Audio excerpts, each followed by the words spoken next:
And then Charlie, take a deep breath. Whenever the spirit moves you, I'm ready. Good afternoon. My name is Charles LaVersha, but you can call me Charlie. A few weeks ago, I was sitting in a coffee shop with my friend Madison, who was introducing me to her sister. In a posh accent, she goes, "This is Charles."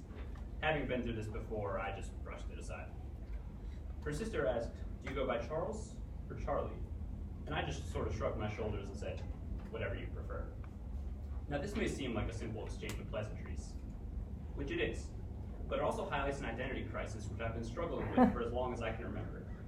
People have very different expectations of who I am, based on my background, hobbies, and many, many nicknames. In order for you to get to understand me better, I'll talk about some examples from my past, and how I've come to view them today. We'll start with my name and background. My mom said she called me Charles because she wanted to give me an official name, in case I become a lawyer or a Supreme Court justice. As I'm a screenwriting major, I don't think this will be happening anytime soon. Anyway, I'm from Chicago, and I live there with my mom. Mm-hmm. My dad, on the other hand, is from Melbourne, Australia, and he's lived there for most of my life. Because of this, I've spent many summers overseas, and yes, the flights are very long. Because it's so far away, it never makes sense to spend less than a month or two there. And this has caused a lot of my relationships to stagnate in both Chicago and Australia. I mean, it's hard to maintain connections when you're on opposite ends of the planet. Mm-hmm. And though I'm really the same person wherever I am, I'm always viewed differently in both places. In Chicago, I'm Charlie, the guy who's always in Australia. And in Australia, I'm Charlie, the American. And yes, this situation also extends to my hobbies and extracurriculars. As mentioned, I'm a screenwriting major, and I've been making films for many years now. But there were times where I became invested in completely different fields and almost gave up filmmaking altogether. In high school, I joined the track team, hopefully following my dad's footsteps. He's an Ironman triathlete. I never expected to have the same prowess as him, but I ended up being a pretty terrible runner, actually. But I became well known on the team for my shoes. I collect rare Nikes and Air Jordans. Oh, So I became known as Charlie, the guy with the best shoes and the slowest times. While I'm grateful for all these experiences, they've certainly been hit or miss in terms of my success. And this also extends to the many nicknames you see on the board. Charles is more academic, while Charlie is all around and most commonly used.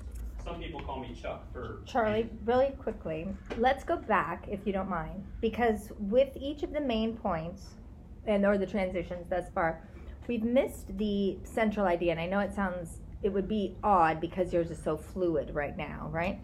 But go back to that sentence that transitions us with the nicknames. What were you saying? I said this situation also extends to the many nicknames you see. Right, so this also extends to many nicknames. So let me go forward and explain to you how those nicknames have shaped the identity crisis or who I am, or does that make sense? The point of each distinction. Okay, yeah, something like that. Okay, cool. And as mentioned, this situation also extends to the many nicknames you see on the board. So I'll explain the distinctions between each of them. Charles is more academic, used by employers, teachers, while Charlie is all around and most commonly used. Some people call me Chuck for reasons beyond me. Some people prefer to use my last name, fun name too, so LaVersha or LaVersh for short. As I started selling shoes, people started calling me LaMerch or Merch for short. Over in Australia, people call me Chaz. My grandparents call me Charleston Chew, and I have yet to escape that name. Though these may seem little more than nicknames, they convey how I'm perceived differently by my friends, family, and colleagues. While some view me with very high expectations, others see me as just laid back, not much else. In conclusion, I have a very tricky situation regarding my identity. The many spaces I occupy make it difficult for myself and others to understand who I am exactly. But I can't change the past, and honestly, I wouldn't. Part of growing up was learning how to be the same person wherever I am, and embrace my many unique qualities. So please allow me to reintroduce myself. My name is Charlie LaVersha. I'm an Australian-American citizen, aspiring filmmaker, lackluster runner, avid sneaker collector, and generally confusing person. And you can call me whatever you like.